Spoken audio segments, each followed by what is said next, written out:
அன்பார்ந்த இஸ்லாமிய சகோதரர்களே, அல்லாஹுவின் நல்லடியார்களே, அல்லாஹுவிடத்தில் கூலியை எதிர்பார்த்து இந்த உலகத்திலே நானும் நீங்களும் செய்கிற ஒவ்வொரு காரியமும் மறுமையிலே நலவுகளை கொண்டு வரும். அது வேறு, உலகத்தில் பல நலவுகளை கொண்டு வரும். மறந்து விடாதீர்கள்.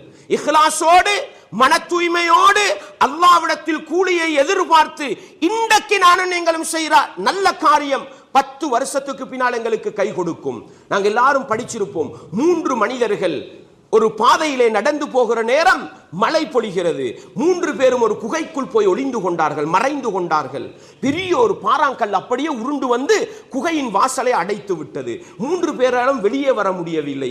அந்த நேரத்தில் 3 பேர் முடிவெடுக்கிறாங்க, எங்களோட வாழ்க்கை முடிஞ்சுது, இது எங்களுக்கு வெளியே போகலா. அப்படி முடிவெடுக்கும் பொழுது ஒருத்தர் சொன்னார், நாங்கள் படைத்தவன் ரப்பிடத்தில் நன்மையை எதிர்பார்த்து அவனுடைய திருப்தியை நாடி எங்கேயாவது ஒரு அமல் செஞ்சிருப்போம் பாருங்க, அதை ஞாபகப்படுத்தி பாருங்க, அதை ரப்பு கிட்ட சொல்லி கேட்போம், அல்லாஹ் விடுதலையை தருவான் என்று.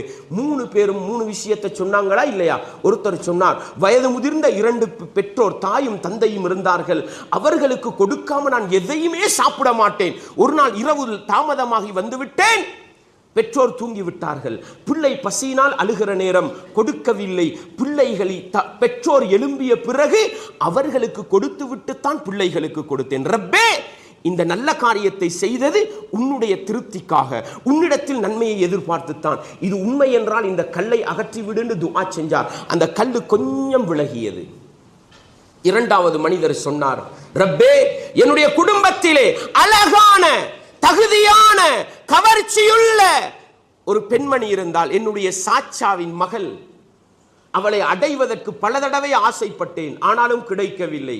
ஒரு கட்டம் அவளுக்கு பொருளாதார நெருக்கடி ஏற்பட்டு என்னிடத்தில் வந்து உதவி கேட்டாள். நான் உதவி செய்கிறேன், என்னுடைய ஆசைக்கு நீ இணங்க வேண்டும் என்று விபச்சாரத்துக்கு போய், சகோதரர்களே, எந்த அளவு ஹதீஸிலே வார்த்தை வருகிறது தெரியுமா? உச்சகட்டம்.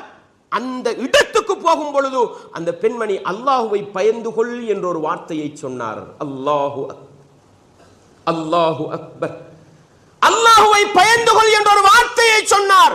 அந்த ரப்பின் திருப்திக்காக உச்சகட்டத்தில் இருந்த விபச்சாரத்தில் இருந்து ஒதுங்கிக் கொண்டார். ரப்பே, உன்னை பயந்துதான் இதை செய்தேன், உண்மை என்றால் இந்த கல்லை அகற்றிவிடு. கல்லு இலகுவாக அமர்ந்தது, நகர்ந்தது, வெளியே வர முடியவில்லை.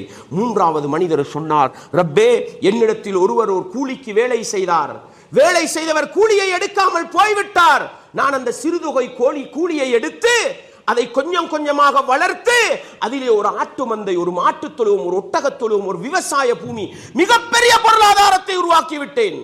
மிக நீண்ட காலத்துக்கு பிறகு அவர் வருகிறார், வந்து சொல்கிறார், மனிதா, உனக்கிட்ட நான் ஒரு நாள் கூலிக்கு வேலை செஞ்சுட்டு சம்பளத்தை எடுக்கல, அந்த கூலியை தாண்டி கேட்கிற நேரம், மனிதா, இந்த உன்னை கண்ணுக்கு விளங்குற இவ்வளவு போன்றதான் எடுத்துக்கொண்டு போ. என்ன, என்னோடு விளையாடுகிறாயா? என்னை கேவலப்படுத்துகிறாயா? என்ற கூலியை தாப்பா நான் எடுத்துக்கிட்டு போ. இல்லப்பா, இதுதான் நடந்தது என்று ஆட்டு கூட்டம், மாட்டு தொழுவம், ஒட்டக தொழுவம், விவசாய பூமி அனைத்தையும் கொடுத்து அனுப்பினார். ரப்பே, உன்னுடைய திருமுகத்தை நாடிதான் இதை நான் செய்தது உண்மை என்றால் இந்த கல்லை அகற்று என்றார். கல்லு அகன்றது, வெளியே வந்தார். அன்பார்ந்தவர்களே, இஸ்லாமிய உறவுகளே, இந்த வரலாறுகள் எங்களுக்கு உணர்த்துகிற பாடம் என்ன? அன்பார்ந்தவர்களே, படைத்தவன் ரப்புக்காக வாழ்ந்தால், அந்த ரப்புடைய திருப்திக்காக செய்தால், படைத்தவன் ரப்பு ஒரு நாளும் எங்களை கைவிட மாட்டான். சகோதரர்களே.